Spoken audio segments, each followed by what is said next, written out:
The marble atrium of the U.S. Capitol echoed with reporters' questions as Congressman Adam Schiff approached the podium. He adjusted his suit and spoke with the calm precision that made him a respected voice in Washington. Let me be clear. The United States protects democracy around the world, and we will continue to do so, even when certain leaders act as if it doesn't apply to them. He didn't name anyone. He didn't have to. Thousands of miles away, in Ouagadougou, Ibrahim Traoré sat in a modest briefing room, reviewing plans for new regional infrastructure. A staff member quietly entered and handed him a tablet. On the screen, a clip of Schiff's statement. Traoré watched it twice, then set the device down. He leaned forward, his voice steady. He says they protect democracy. Then he should stop undermining ours. That single line spread through social media like a spark on dry grass. By nightfall, hashtags across Africa were repeating it in 3 languages. Stop undermining our democracy. Schiff, back in Washington, smirked when asked for a response. We're not undermining anything, he said during an interview. We're simply protecting democratic norms.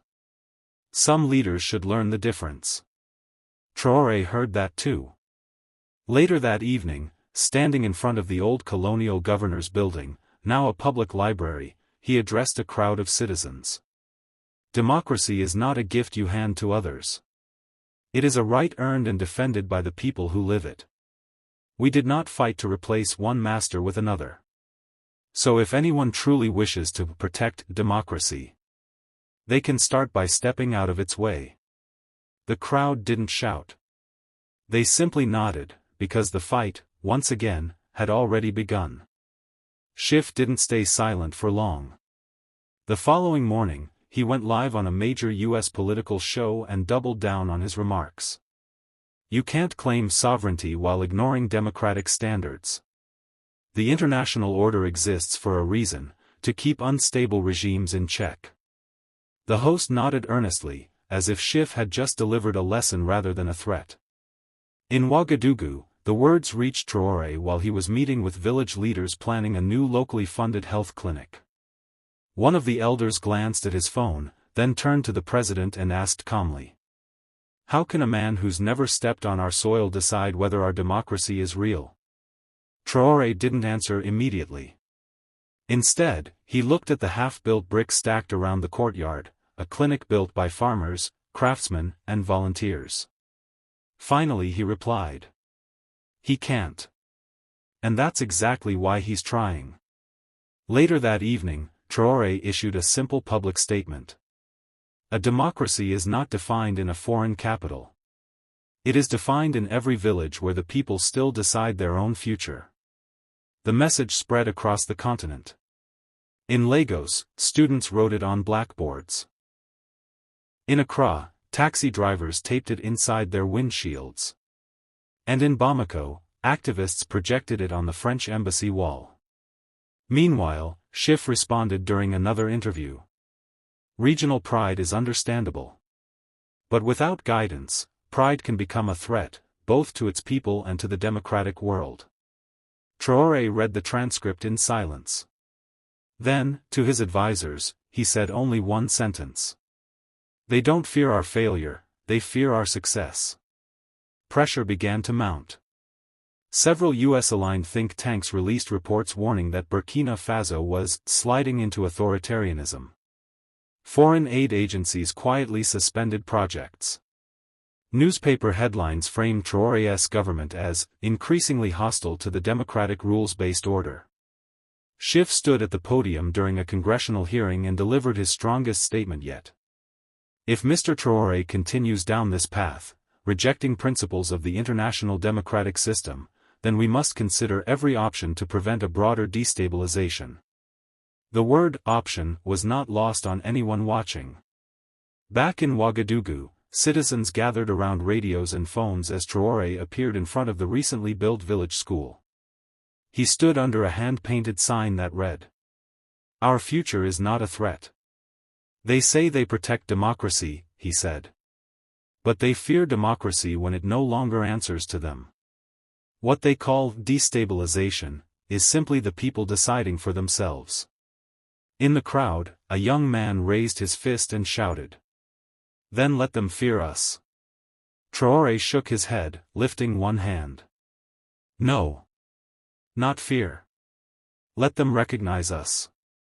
Because that is what they fear most.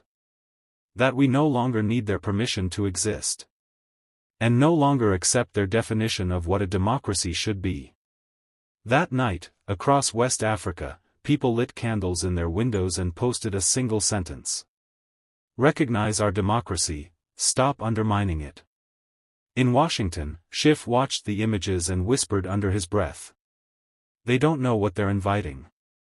But in Ouagadougou, they knew exactly what they were inviting. A new kind of democracy, one that didn't come from Washington. The next morning, an anonymous U.S. official leaked a memo to the press. It outlined possible contingency plans in the event that Burkina Faso moves further away from democratic alignment. The memo didn't mention military intervention explicitly, but the implication was clear.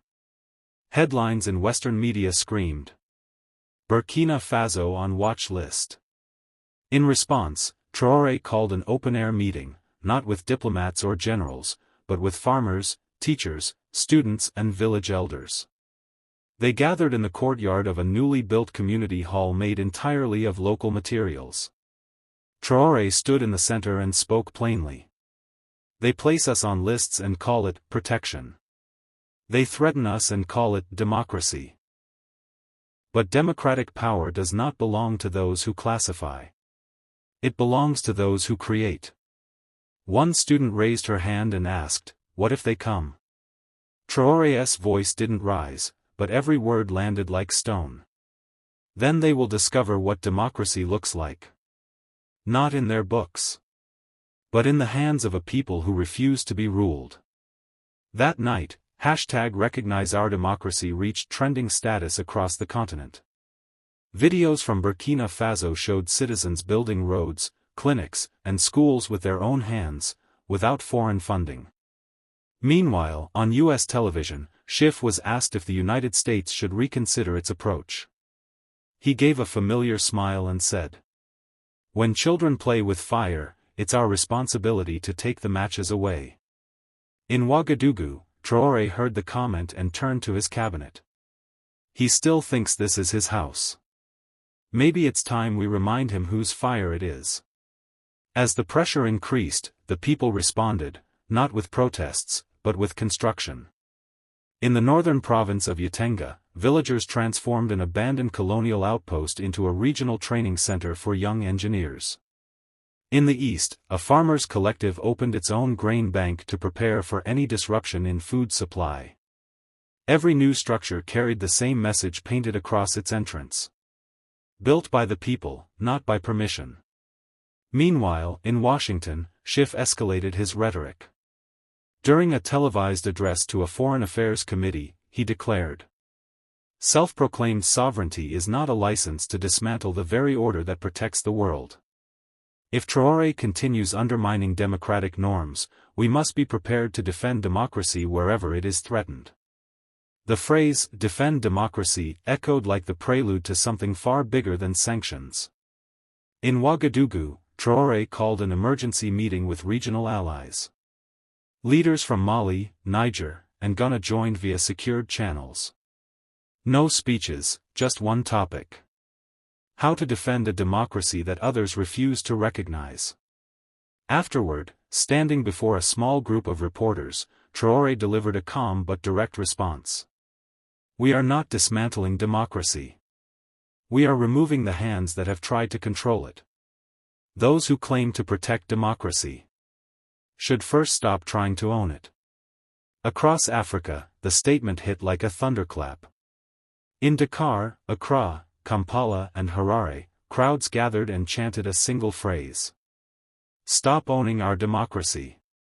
For the first time since this confrontation began, the world didn't ask if Burkina Faso was becoming a threat. It asked whether Adam Schiff had underestimated what democracy in Africa really looks like. The turning point came when footage leaked from a private briefing on Capitol Hill. In the video, Schiff told fellow lawmakers, We can't let Traoré turn Burkina Faso into an example. If one country rewrites the rules, others will follow. And we lose control of the narrative. The clip spread like wildfire. It wasn't just a political statement anymore. It was an admission. In Ouagadougou, citizens gathered around screens watching the subtitles roll across the bottom. We lose control of the narrative. That evening, Traoré addressed the nation from a small wooden podium outside a rural school. They fear that others will follow. That is the only truth in their statement. Because once one nation stands, others remember how to stand as well. He paused and looked into the camera, voice clear and sharp. This is not about undermining democracy. This is about unchaining it. Thousands across the continent began repeating that phrase. In Washington, Schiff tried to control the damage, insisting the video was taken out of context. But few believed it. Even American journalists began asking difficult questions. If democracy only survives when others obey us, is it still democracy? Meanwhile in Burkina Faso, villagers delivered crates of food and supplies to the newly finished training center in Yatenga. They carried no flags, no slogans, only a simple banner laid across the truck. Unchain democracy. Traoré watched them unload supplies with quiet pride. He turned to an aide and said, "They tried to control the story. Now the story walks on its own feet." In the days that followed, support rose across Africa with a speed and clarity no one in Washington had predicted. Regional governments began referring to Traoré's statement in official speeches. Editorials in South American and Asian media praised Burkina Faso for redefining democratic agency. Suddenly, the question wasn't whether Burkina was isolated, it was whether the West was. Schiff returned to the studio for a planned interview, hoping to reframe the narrative. But the host opened with a direct question. "Congressman, if the U.S. is defending democracy, why does it sound like you're trying to control it?" For the first time, Schiff hesitated. His answer was technical, defensive, overly rehearsed. And most importantly, it didn't travel. The clip barely circulated. The internet had already moved on. Meanwhile in Ouagadougou, people gathered at the old colonial headquarters, now a public library, to unveil a new statue, not of a leader, but of a raised hand holding a broken chain. On the base of the statue, a single sentence had been carved. "Democracy is not something we follow. It is something we create." Traoré stood silently in front of it and placed his palm on the cold stone. He turned to the crowd and said, "Let no one tell us what democracy is supposed to look like. Let them look here and see it for themselves." As night fell, candles were lit across the city, no speeches, no chants. Just a quiet presence, as if the nation itself was breathing in its own voice for the first time. At this point, the U.S. government quietly shifted its strategy. There were no more forceful statements from Schiff. No more threats of intervention. Instead, references to Burkina Faso began disappearing from official briefings altogether, as if ignoring the movement would make it disappear. In reality, the opposite happened. Leaders from Mali, Ghana, Niger and Senegal met in Ouagadougou for a closed summit. There was no live stream. No international press. Only a short statement afterward. Democracy belongs to the people who practice it, not to those who define it from afar. That sentence made front-page news across Africa. Meanwhile, Schiff was asked on a radio program if the U.S. should reconsider sanctions. He tried to regain control. The world still relies on the institutions and values the United States helped build. In Burkina Faso, Traoré was informed of the comment during a break at a volunteer-built clinic. He offered a small, almost pitying smile. "Institutions built for everyone are not the problem," he said softly. "Institutions built to control everyone are." Then he added, "And today, people have stopped asking who built the system. They're asking who benefits from it." That evening, villagers in every province projected a simple phrase on walls, trees, and roofs. Who benefits? The question echoed louder than any slogan. And for the first time, even in Washington, the question began to linger. The ripple effect spread into unexpected places. A group of university students in Brazil held a forum titled Unchaining Democracy, Lessons from Burkina Faso. In India, an editorial asked, if democracy requires external approval, is it still democracy? A South African parliamentarian simply said, Traoré didn't defy democracy, he reclaimed it. The narrative had officially flipped. Back in Washington, Schiff appeared on television for a final attempt to regain control. Look, I respect national sovereignty, but there are certain values that must be universal. If nations start rewriting those values, we're left with chaos instead of order. But his words felt empty. Because in Ouagadougou, people were no longer waiting for order, they were living it. Traoré, walking through a neighborhood where residents had built solar lighting from recycled materials, paused to speak to a small crowd. Order imposed from outside is not stability. It is silence. Real order grows from the voices of the people. And that is why they tried to silence ours. An older woman stepped forward and raised a hand-painted sign that read, "Our democracy doesn't need approval." The crowd echoed her words until they filled the narrow streets. Thousands of kilometers away, Schiff watched footage of the scene. His expression, once confident and controlled, shifted into something else, something closer to resignation.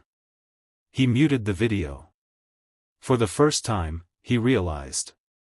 They had already rewritten the rules. Night fell over Ouagadougou, and candles flickered in windows and courtyards across the city. There was no marching, no shouting, only the soft hum of conversation, of families sharing meals, of neighbors planning the next day's work. At the newly completed training center, young engineers gathered around a small radio broadcasting voices from Mali, Ghana, and Senegal, all echoing the same idea.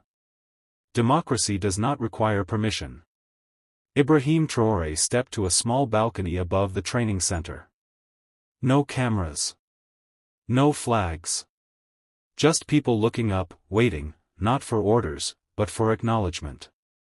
He raised his voice, not to inspire, but to affirm.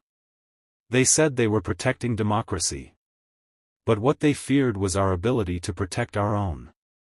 They tried to define it for us. They tried to control it for us. They tried to speak on our behalf. And so, we spoke for ourselves. And now the world hears us. Not because we shouted. But because we never backed down.